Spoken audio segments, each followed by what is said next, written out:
Hello, my name is Dominic Underhallhouse and welcome to another episode of Moonbreaker.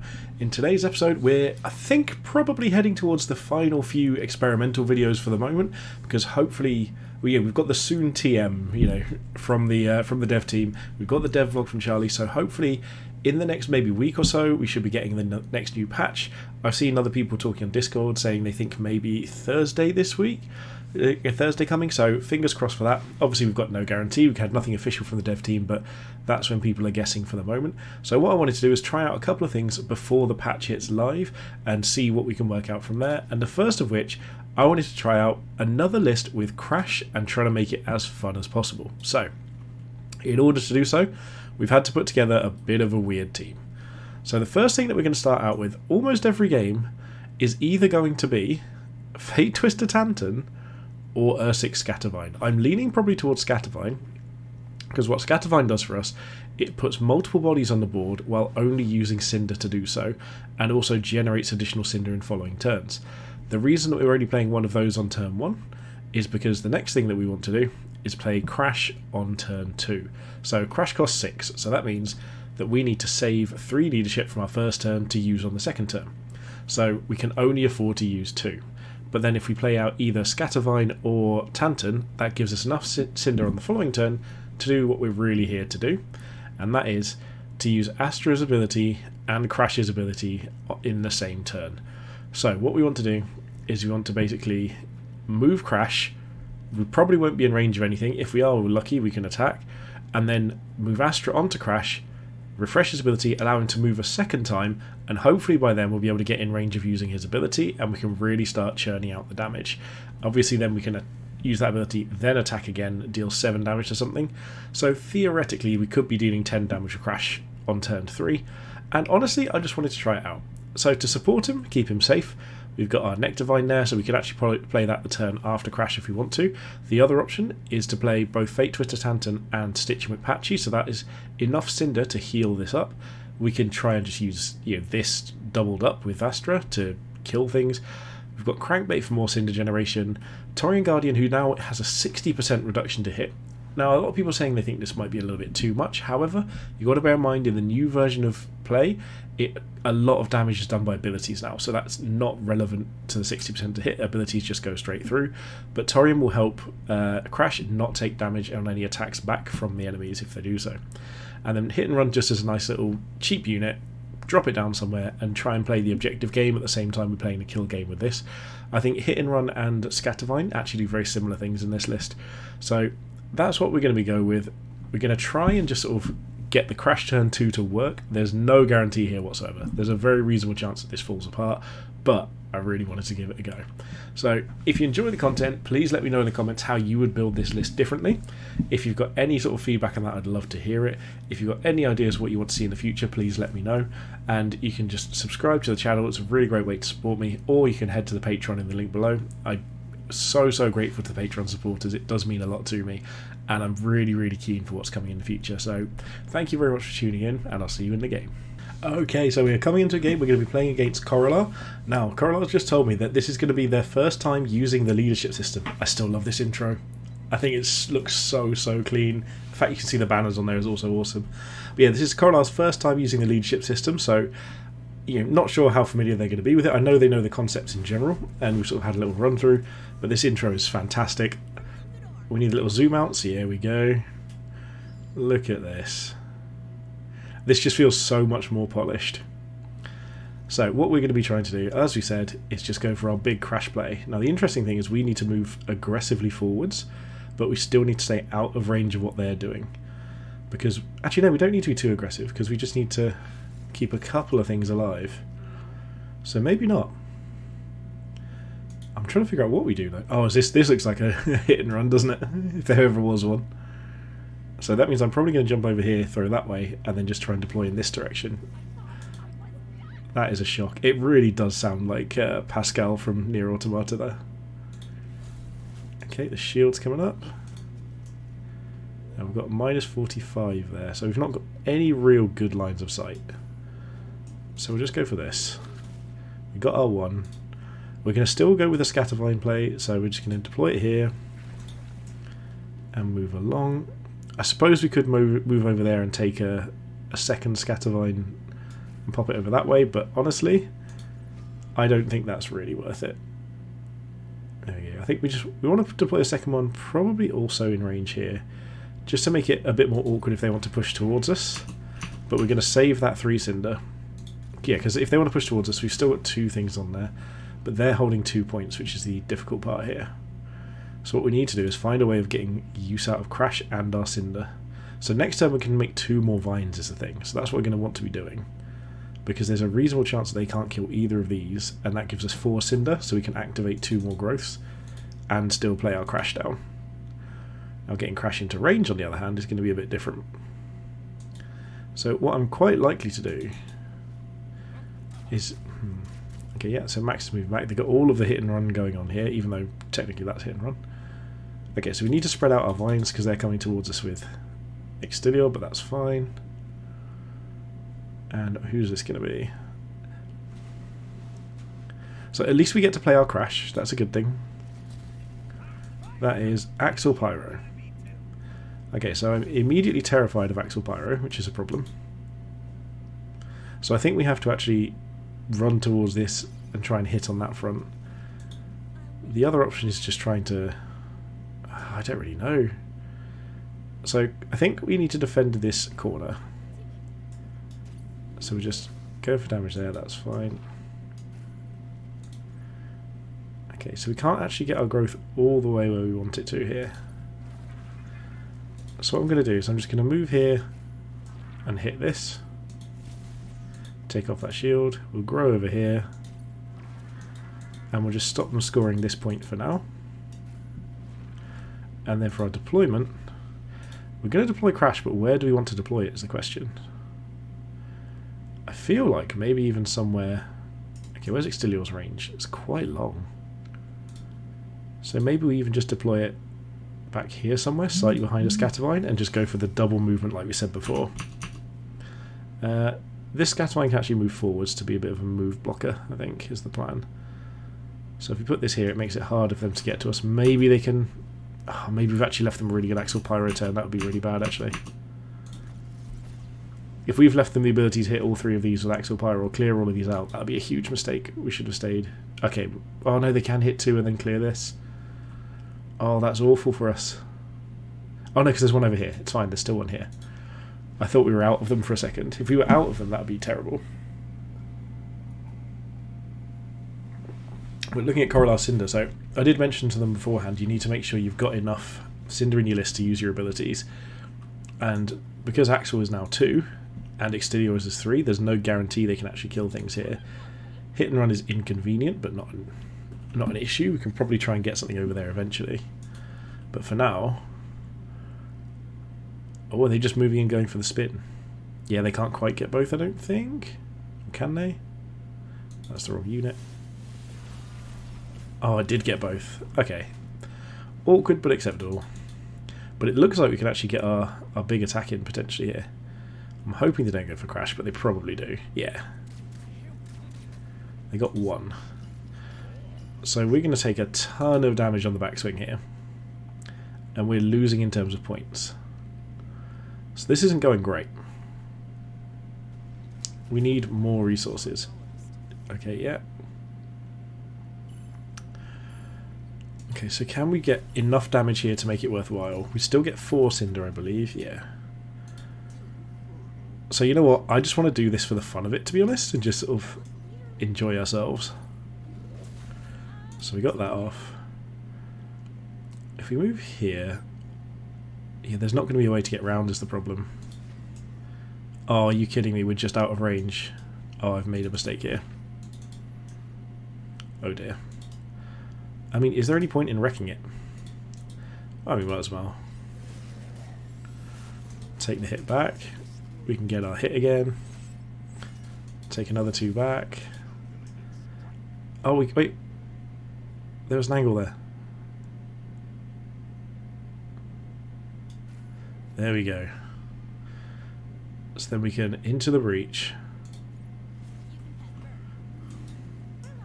And we can just move over here, I guess. Try and keep the distance away. Go for that hit. And then I think, honestly, we just start moving away a little bit. And we need to deploy some things. So what about... I mean, he's dead now, so we just need to be aggressive. We've only got a few seconds. So let's go for Sarir over here and Tlali over here just to stay out of shrapnel. Move this sack this way. So again, they're doing well on points. Like, we can't... Oh no, that was in hit and run range. That was a really bad choice. At least we hit back. Crash is dead. That is completely fair. And if they move here and spin, we're in so much trouble. That was really bad placement on Sali there. That is a great, great position by Corella. So, here's the thing. Crash did really good work for us here. It dealt... What was it? 3, 4, 5, 6, 7, 8... 11 damage, is that? Yeah, 11 damage. But the question is, how do we finish the game? That I can't confirm. So we're obviously on the plan of trying to kill their captain here. I don't know how else we could go about getting a win.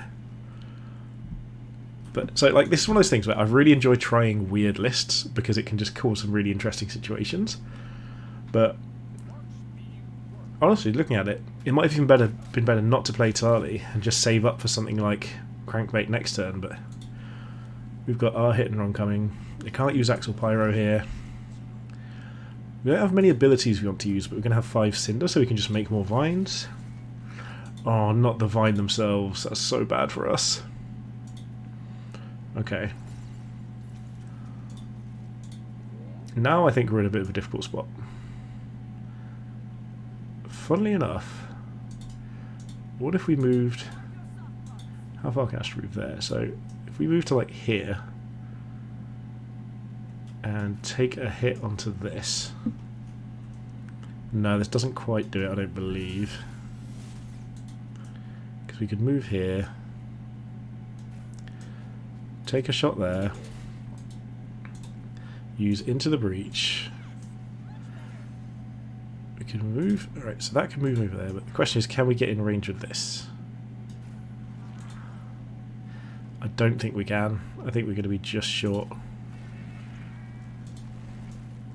We're going to be just short of hit and run here, so pop over here, hit this.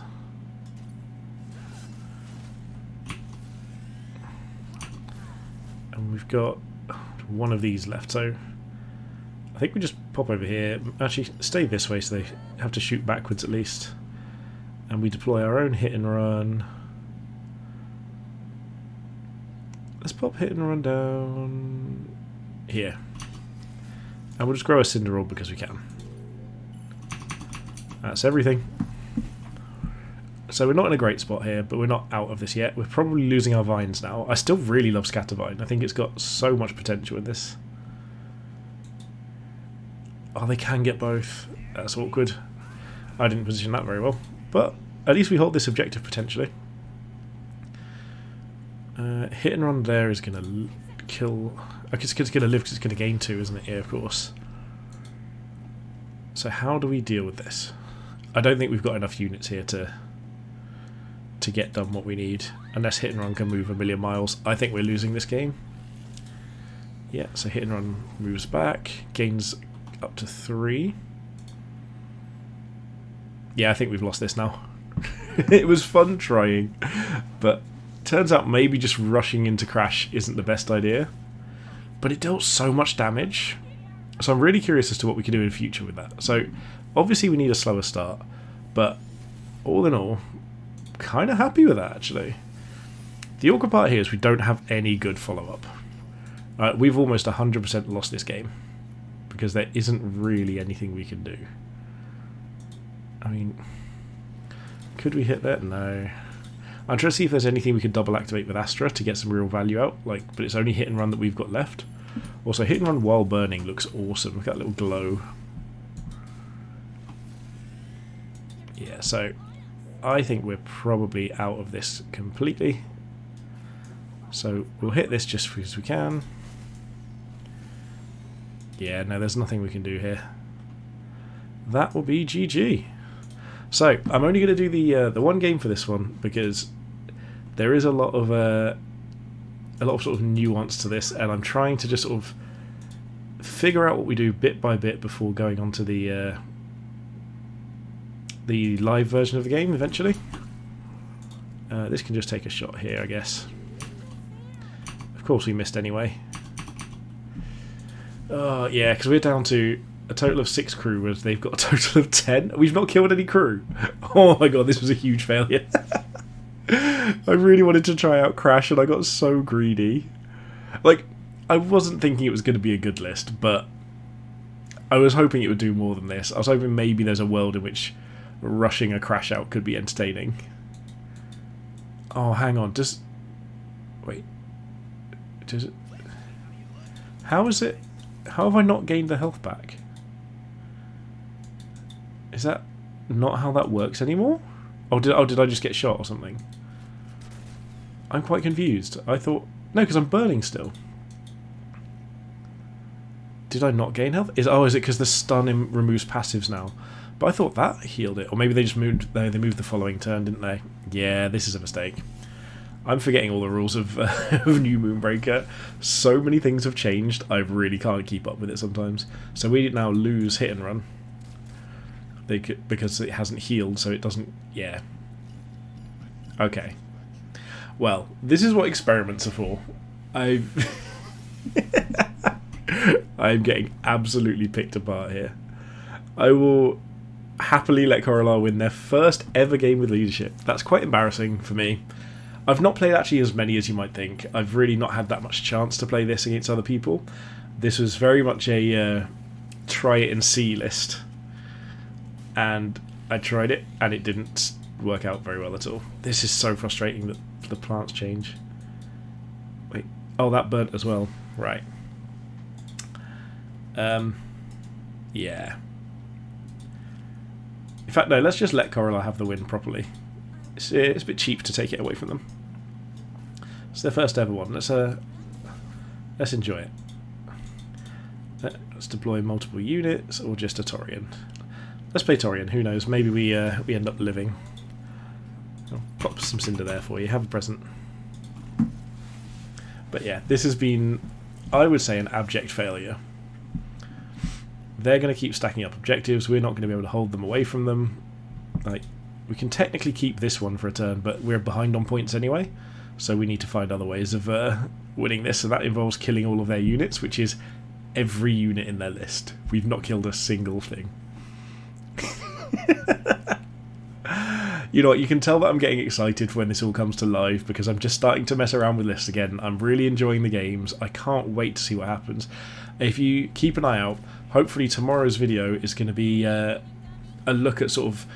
If you've seen the devlog from Charlie Cleveland, basically there's a series of things that are coming to Moonbreaker in the next patch. Yeah, like we said, we're hoping it's going to be next week. We've got no guaranteed date on it. And what I'm going to do is I'm going to go through all of the things that are mentioned that are currently live on Experimental and give you an idea of what's actually coming to the live game. So, we have just been absolutely demolished by Corallar.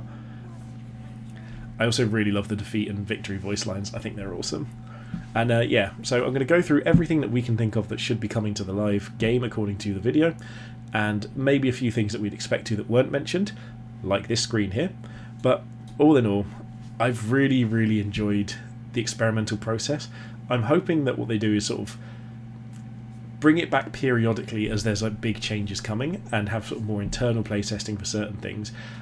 But while they're still figuring out the balance of the new leadership system, because that's not going to be something that's going away in just a couple of weeks, there's going to be a few months of iteration, I'd expect, of just changing, tweaking, getting things to where they need to be. And honestly, I'm so excited for all of this. So if you've enjoyed this, thank you so much for watching. Please do hit that subscribe button to the channel. There's going to be so much more content to come. I'm already like planning things out as what we're going to be doing when the the patch drops. You can drop a comment, let me know what you're most looking forward to, and if you really want to support the channel, please head over to the Patreon. It's the best way to support it, and it's just in the description down below. But for now, thank you so much for watching, and have a good day.